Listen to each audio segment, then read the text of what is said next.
ഭൂമി ആകാശത്തെ ഉമ്മ വയ്ക്കുന്നൊരിടം. തിരക്കുകളിൽ നിന്ന് ശാന്തതയിലേക്കുള്ള ഒരു ലോങ് ഡ്രൈവ്. പെർത്ത് നഗരത്തിന്റെ സ്പന്ദനങ്ങളിൽ നിന്ന് പശ്ചിമ ഓസ്ട്രേലിയയുടെ ഹൃദയത്തിലേക്കൊരു യാത്ര തുടങ്ങുകയാണ്. നമ്മുടെ കാൽക്കീഴിലെ മണ്ണ് കഥകൾ പറഞ്ഞു തുടങ്ങുന്ന ഒരിടത്തേക്ക്.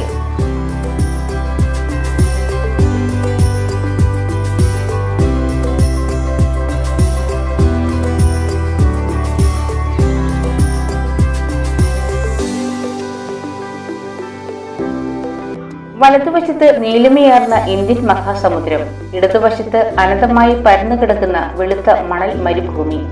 പ്രകൃതി ഒരുക്കിയ അതിമനോഹരമായ ഈ വിരോധാഭാസത്തിനിടയിലൂടെ നമ്മൾ മുന്നോട്ട് നീങ്ങുമ്പോൾ ഭൂമി മാതാവ് നമുക്കായി കരുതി വെച്ച വിസ്മയം അതാ ദൂരെ തെളിയുന്നു.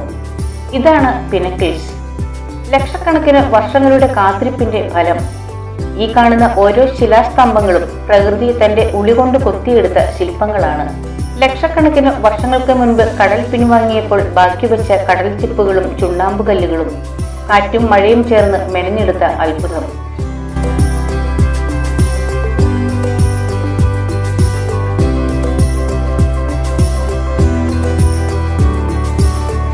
ഏകദേശം 25,000 മുതൽ 30,000 വർഷങ്ങൾക്ക് മുൻപ് രൂപപ്പെട്ടതാണ് ഈ ശിലാവിസ്മയങ്ങൾ. കടൽ തീരത്തെ മണലിനടിയിൽ ഒളിഞ്ഞിരുന്ന ഇവ കാലക്രമേണ കാറ്റ് മണൽ നീക്കം ചെയ്തപ്പോഴാണ് ലോകത്തിന് മുന്നിൽ വെളിപ്പെട്ടത്. ചിലതിന് ഒരു മനുഷ്യന്റെ ഉയരം, മറ്റു ചിലതാകട്ടെ ഭീമാകാരമായ ഗോപുരങ്ങൾ പോലെ. പ്രകൃതി അതിന്റെ ചില മേഖലകളിൽ ഇത്രമേൽ സൂക്ഷ്മമായിട്ട് ഒരുക്കി ഒളിപ്പിച്ചു വെച്ചിരിക്കുന്ന ഒരു വിസ്മയമാണ് ഇവിടെ സൗത്ത് വെസ്റ്റ് ഓസ്ട്രേലിയയില് പെർത്തിൽ നിന്നും 260ഓളം കിലോമീറ്റർ മാറിയുള്ള ഇന്ത്യൻ ഓഷൻ ഡ്രൈവിലൂടെ വന്ന് ഹെമിസ്ഫിയറിന്റെ അങ്ങേയറ്റത്ത്, ഭൂമിയുടെ ഒരറ്റത്ത് ഒരു സൈഡിൽ കടല്, അതിനുശേഷം ഒരു മരുഭൂമിയാണ്. ഈ പിനക്കിൾ ഡെസേർട്ടില് ഇങ്ങനെ ലക്ഷക്കണക്കിന് വർഷങ്ങൾക്ക് മുമ്പ് രൂപാന്തരീകരണത്തിന് വിധേയമായിട്ട് പാറക്കൂട്ടങ്ങള് ഇങ്ങനെ ഒരു പിനക്കിളുകളുടെ, അതായത് കൽ കൂമ്പാരങ്ങളുടെ ഒരു പുതിയ വിസ്മയം തീർത്തിരിക്കും. ഏകദേശം 5 ലക്ഷം വർഷങ്ങൾക്ക് മുൻപ് ഈ പ്രദേശം സമുദ്രത്തിനടിയിലായിരുന്നു. കടൽ പിൻവാങ്ങിയപ്പോൾ ബാക്കി വെച്ച ദശലക്ഷക്കണക്കിന് സമുദ്രജീവികളുടെയും ചിപ്പികളുടെയും അവശിഷ്ടങ്ങൾ മണലുമായി കലർന്നു. മഴവെള്ളം ഈ ചുണ്ണാമ്പുകല്ലുകളെ അലിയിച്ച് മണ്ണിനടിയിലേക്ക് ഒഴുക്കിവിട്ടു. കാലക്രമേണ സസ്യങ്ങളുടെ വേരുകൾ ഈ ചുണ്ണാമ്പുകല്ലുകൾക്കിടയിലൂടെ വളരുകയും അവയെ ഉറപ്പിക്കുകയും ചെയ്തു. ഇവ വെറും കല്ലുകളല്ല, പ്രകൃതിയുടെ കാൽസിഫൈഡ് സ്തംഭങ്ങളാണ്. ചില സ്തംഭങ്ങൾക്ക് 3.5 മീറ്റർ വരെ ഉയരമുണ്ട്.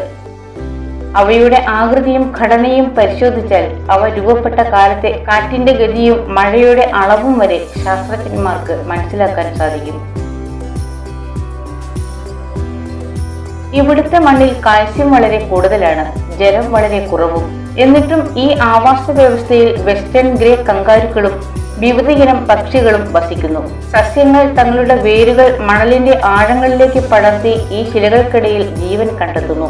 പ്രകൃതിയുടെ അതിജീവന തന്ത്രം എത്ര അപാരമാണ്! പകൽ വെളിച്ചത്തിൽ ശാസ്ത്രീയ വിസ്മയമായ പിനക്കിൾസ് രാത്രിയിൽ ഒരു അന്യഗ്രഹ ലോകം പോലെ തോന്നിപ്പിക്കും. ഭൂമിയുടെ പരിണാമത്തിന്റെ ജീവിക്കുന്ന തെളിവുകളാണ് നമുക്ക് മുന്നിൽ തെളിയുന്നത്. കോടിക്കണക്കിന് നക്ഷത്രങ്ങൾക്ക് താഴെ ഈ ശിലകൾക്കിടയിൽ നിൽക്കുമ്പോൾ നാം തിരിച്ചറിയുന്നു, ഈ പ്രപഞ്ചത്തിലെ ചെറിയൊരു ഭാഗം മാത്രമാണ് നാമെന്ന്. പ്രകൃതി നമുക്ക് നൽകിയ ഈ അതുല്യമായ സമ്മാനം വരും തലമുറയ്ക്കായി നമുക്ക് കാത്തു സൂക്ഷിക്കാം.